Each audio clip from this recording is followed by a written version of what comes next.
It's a huge game. You're playing Michigan State, and it's a rivalry. It's the in-state rivalry, and everything's on the line. We got to keep Paul Bunyan here, and there's a lot of pride in that trophy. There's a lot of pride in this rivalry, and we're going to do everything we can to win. Obviously down about what happened, but excited to go compete against this team that they take a lot of pride in. Paul Bunyan keeping that trophy here, so our guys are excited about the game, and so are the coaches. The Michigan State quarterback has shown an ability to use his speed and get outside of the pocket. What's the best way to keep him contained?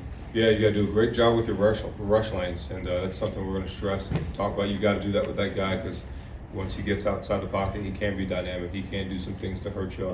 So you got to keep him in the pocket. You got to be really disciplined with your lanes, whether it's a 4-man rush or a 5-man rush, where you're at in the pocket, keeping him compressed, because if he gets out, he can make things happen with his feet and he can make things happen with his arms. So we got to do things there and then mix up different looks for him. So it's not easy, so he can just look at this read and throw to his read. So we got to do a good job of keeping him in his pocket. Yeah, I mean, just execution on offense, turn the ball over, big thing.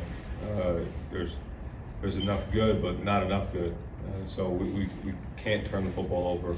That's really the end of the discussion. If you don't turn the football over, you're going to win the game. I think you look at the end of the game and what the score was, and you saw Mason Graham, you saw Kenneth Grant, you saw those guys playing their hearts out at the end of the game. So I think the culture oversees, the losses right now. Those guys see what they've done, how they've worked to get to this point, and there's a lot of pride in who they are as people, for them, for their village, for this team from Michigan. So guys aren't going to stop playing because we're not at the win total we had. We're going to continue to fight regardless of what it is.